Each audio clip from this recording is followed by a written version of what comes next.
Hello, Guardians. Today is December 2nd, 2022. My name's Dan Finity, and welcome to Destiny Digest.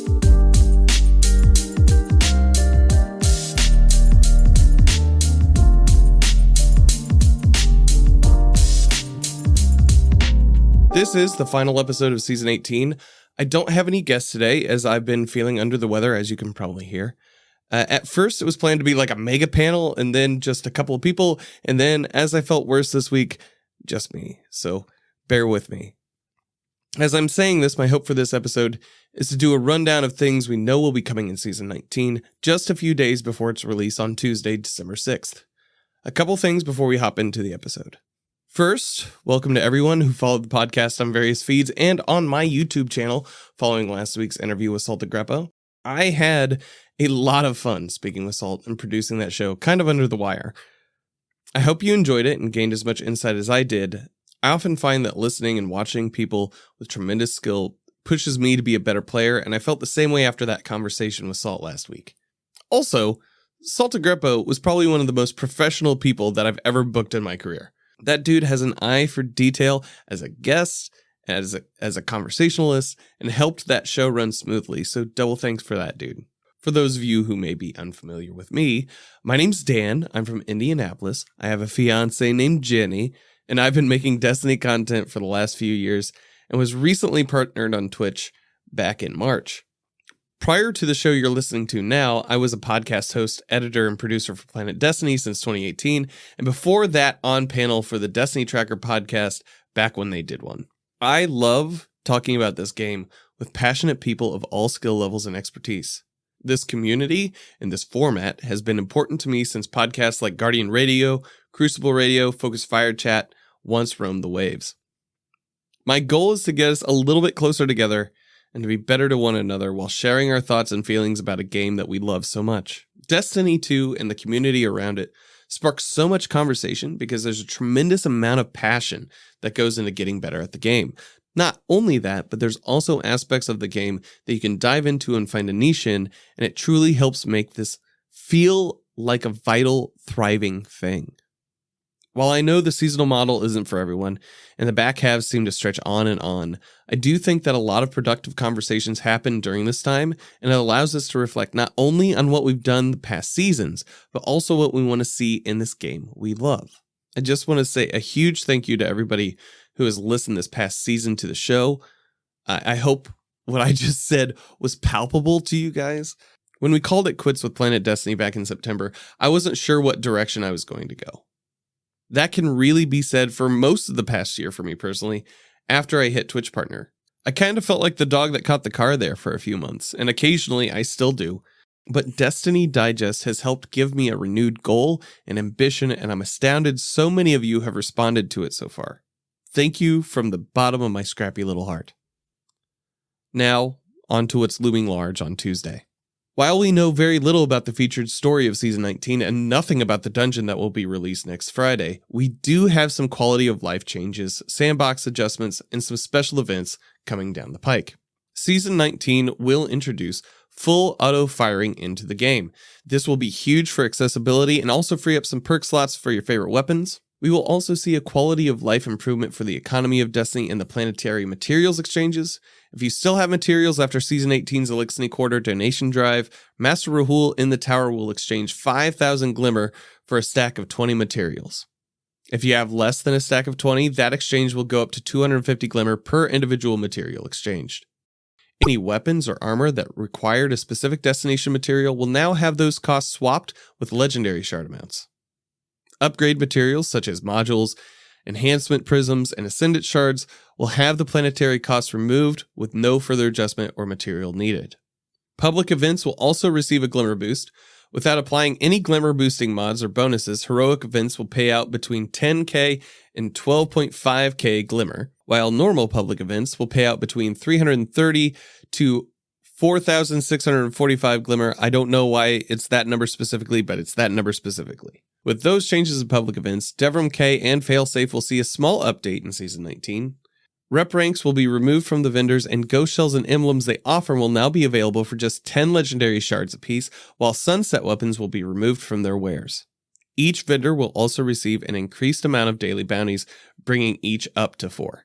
For the Crucible, I'm just going to quote the TLDR from the TWAB for November 7th. Bungie will be updating the Crucible playlist structure to streamline the Crucible offerings and help focus the Crucible population.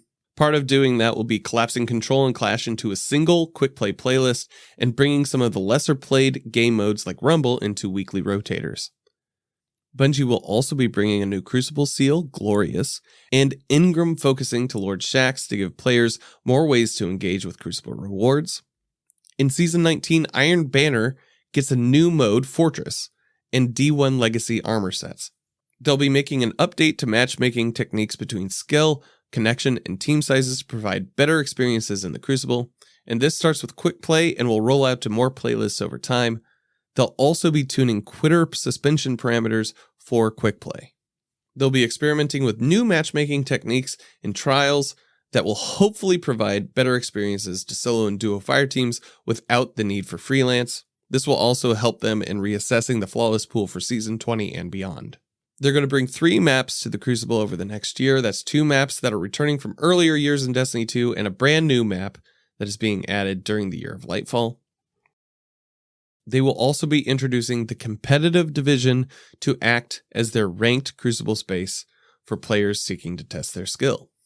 Moving on to the abilities sandbox, we will be seeing more normalization to our 3.0 subclasses to bring outliers in more to a stable baseline for future updates.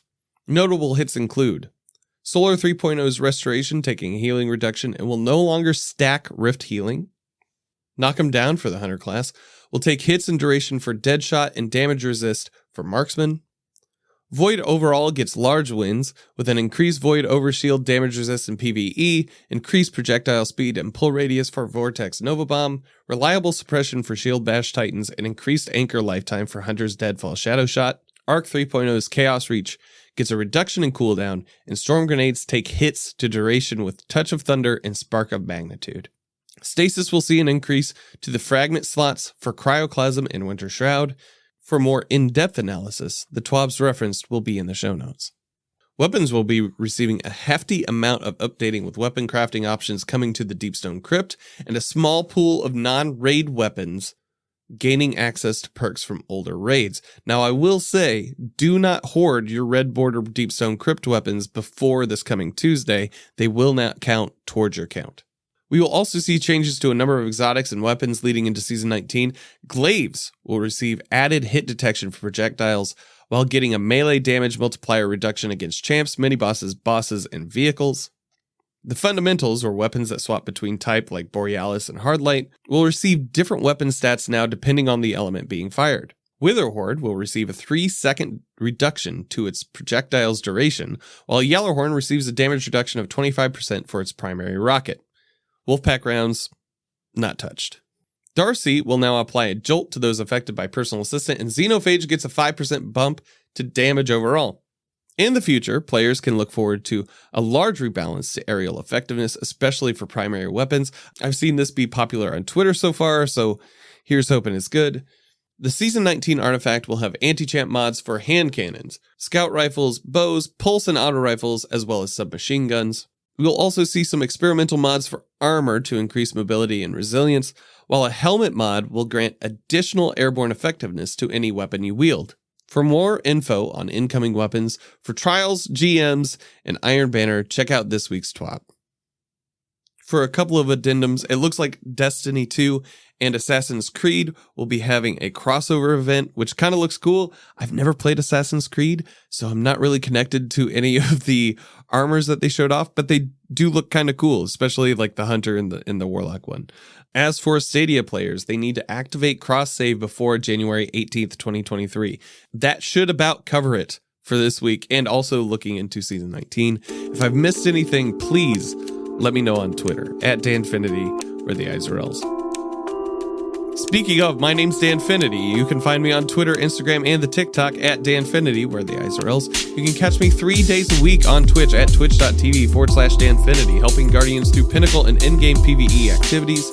If you'd like to support the show, remember to rate and review on your podcast platform of choice. Anything you say helps us in the algorithm.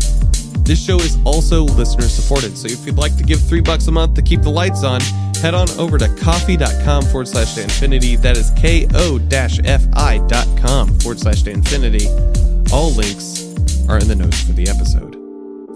Thank you so much for listening, and I hope you find what you're grinding for.